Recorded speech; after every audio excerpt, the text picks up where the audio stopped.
The Get Rich Slow Club podcast is a collaboration between Tash Etchman from Tash Invest and Anna Christina from Perla. The Get Rich Slow Club acknowledges the traditional custodians of the land we record on. From coast to coast, across land, waters, and communities, we pay our respects to elders past, present, and emerging. Any advice is general and does not consider your financial situation, needs, or objectives, so consider whether it's appropriate for you.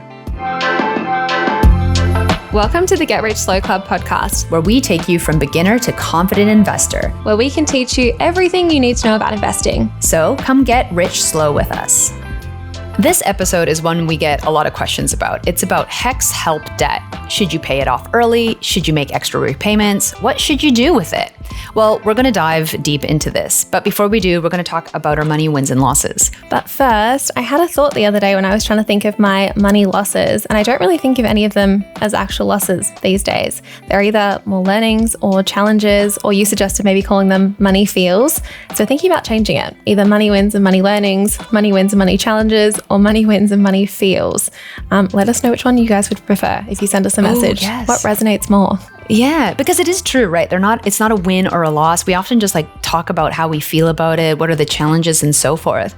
So it would be good to rename it. Let us know. And I guess on that topic, Tash, what about you? What's your money thing for the week? Money thing, I like that. My money win was I really want to go on another holiday later in the year, like somewhere really beachy and warm, and just sit and read for a week. And Luxury Escapes gift cards went on 10% off at Woolworths. So I bought a heap of those for 10% off. And then Amex had a cashback offer as well. So if you spend $500, you get $100 cash back. And if you use the Luxury Escapes app, you get $100 off. So I feel like that all adds up to quite a big money win. Oh, all the hacks, using all the things to do the things. That's amazing. Mine's slightly non-conventional, I guess, or not non-conventional. It's not like a typical thing of the week, but this happened a little while ago. I just haven't mentioned it on the show, but we bought a car. And I don't know if you remember, Tash, but we have a 20-year-old car that is old and run down, and it's all functional. The scratches on it are from me. Yeah, it's functional, right? And I'm happy with having an old car because I don't care. And a while ago, I saw on social media someone saying don't take financial advice from someone who has a shitty car. And for me, what? Yes, someone posted this and I was like, really? No. It comes down to values. Just because I have an old car doesn't mean that I don't have good money habits or that I have money in the bank, right?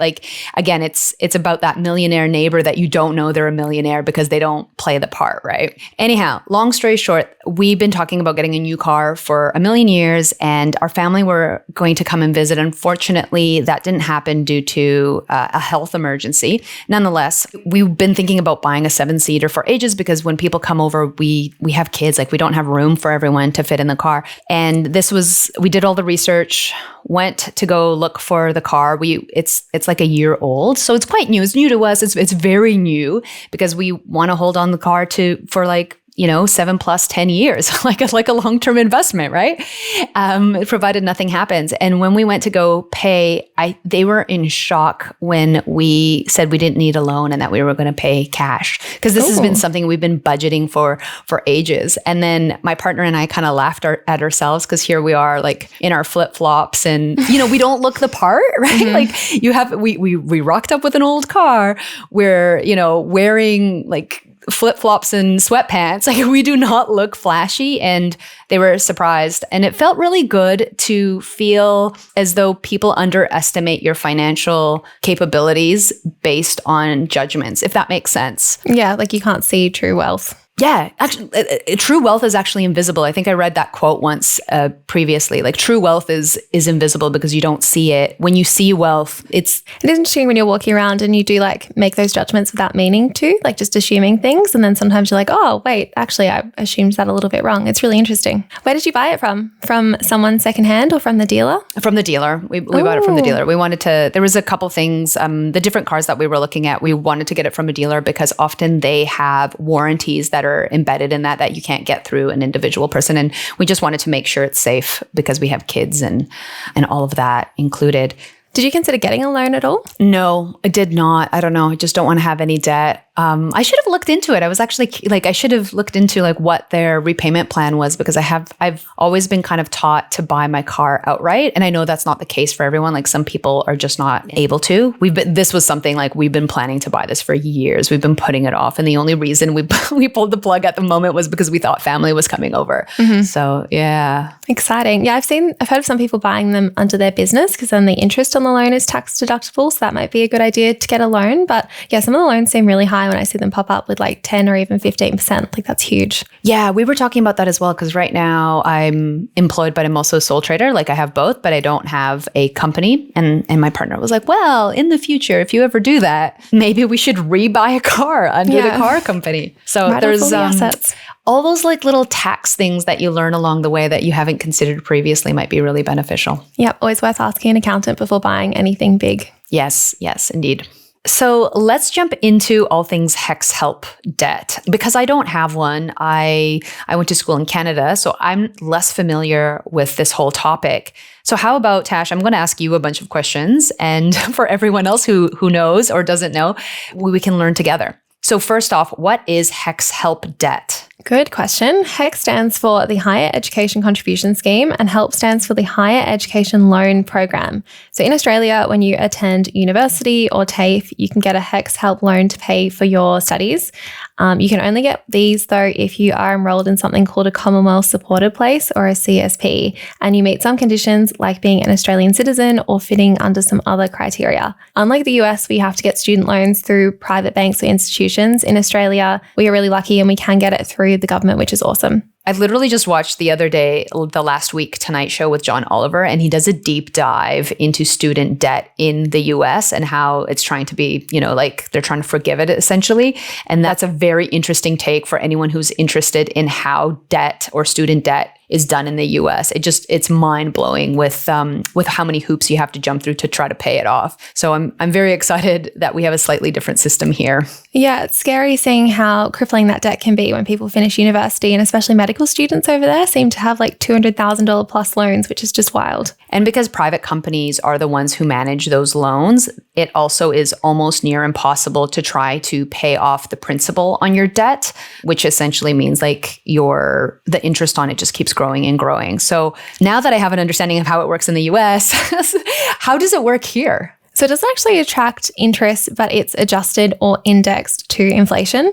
So this means that it is based on the Consumer Price Index, or the CPI, which is something the ABS calculates every quarter and updates. You can check your current HELP debt balance by logging into the ATO and seeing, and you can also make early repayments as well, but we'll get into that a little bit later.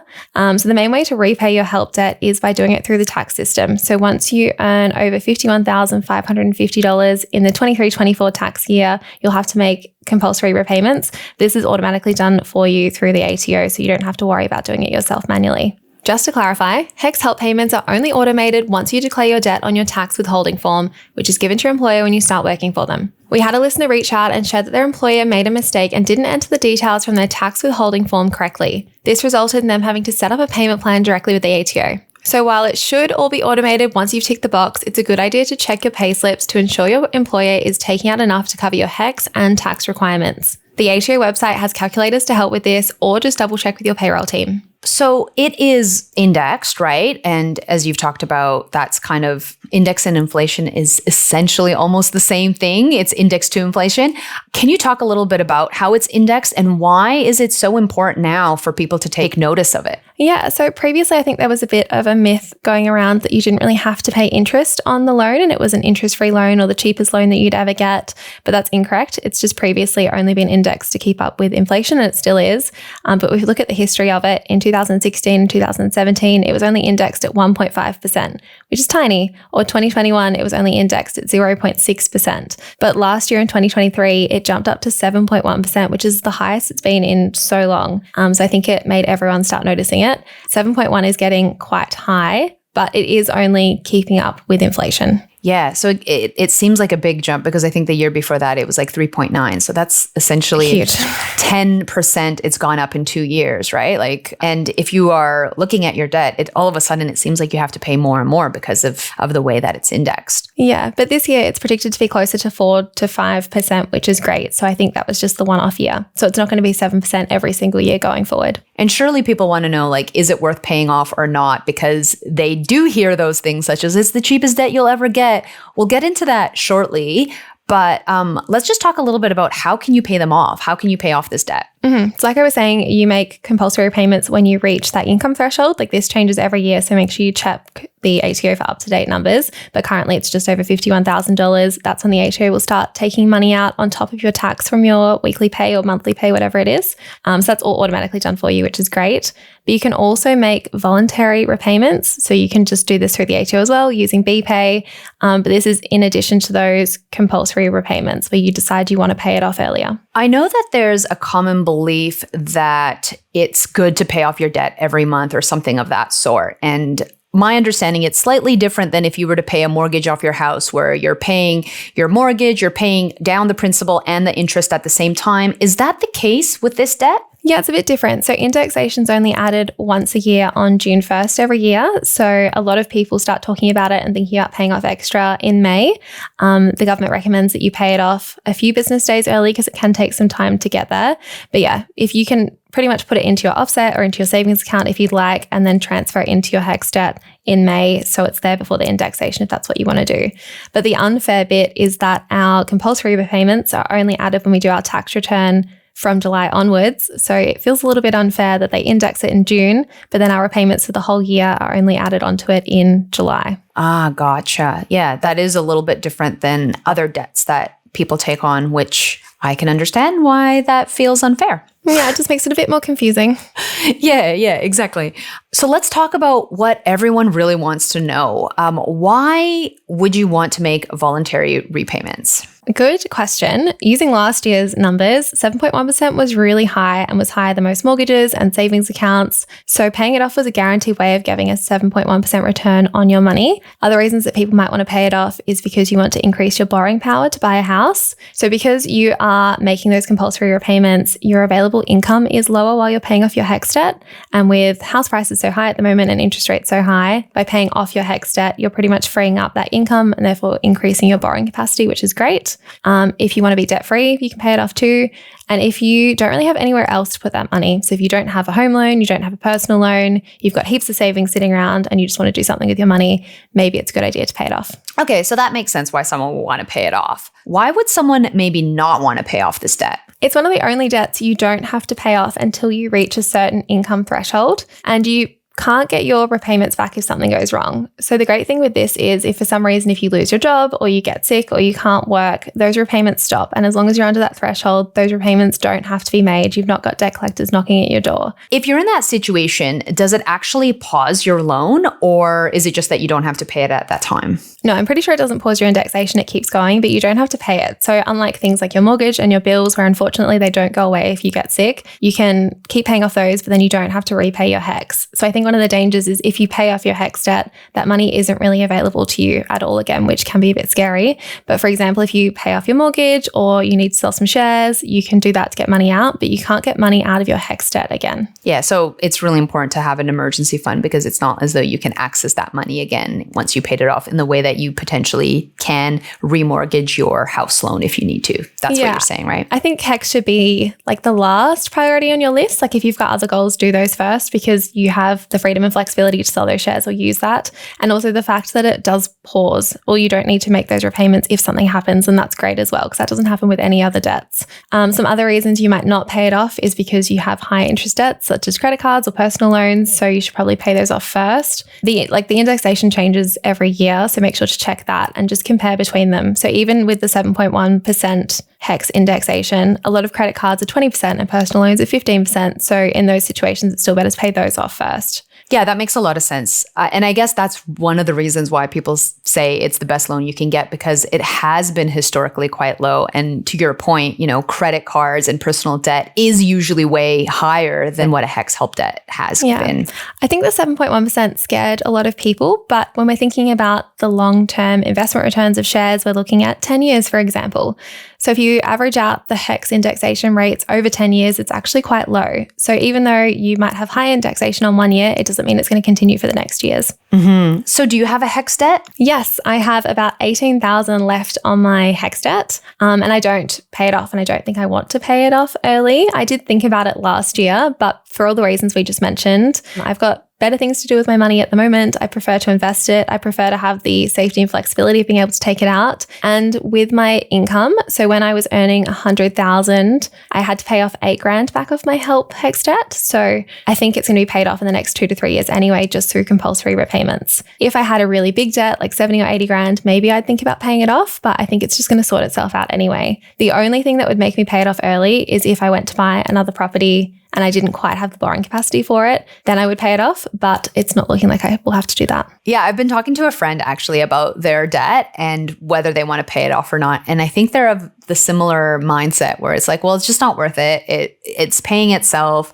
7%, yes, it's historically high at the moment, but it hasn't been up until now. And because it's a small debt, it doesn't really impact things. Whereas I think to your point, if your debt is really big, like if you have a large amount of debt, it can be debilitating. 7% does seem like a lot if your debt is $90,000 or, a larger sum, 100K. I don't know, I don't know how much this debt goes for, but as opposed to $10,000. So it's just, I think really it comes down to personal preference in the same way that some people really want to pay down their house and other people are totally fine with that debt. And in fact, are okay with accruing more debt in purchasing a second property or doing something of that sort. So it is an interesting kind of thing because it comes down to your risk tolerance, what makes you feel comfortable and what helps you sleep at night. Yes. And I think if you are wanting to pay it off, which is completely fine as well, just make sure you've got that emergency fund and you've met your other goals first before paying it off. Because like we said, you can't get it back. Exactly. Okay, well, that's all for this week. Everything on HEX Help debt. If you haven't heard yet, we have a book that has come out. It's called How to Not Work Forever, and you can also get it on Amazon, Booktopia, wherever you grab your book. So definitely get a hold of that, and don't forget to join our Facebook group. And we'll see you next week. Bye. Thanks so much for joining us. If you found this episode helpful, please rate us 5 stars, write a review, or share with a friend. If you're new to investing, make sure to listen to our first 10 episodes. Follow us at Get Rich Slow Club or Tash at Tash Invest or me at Ana Cristina.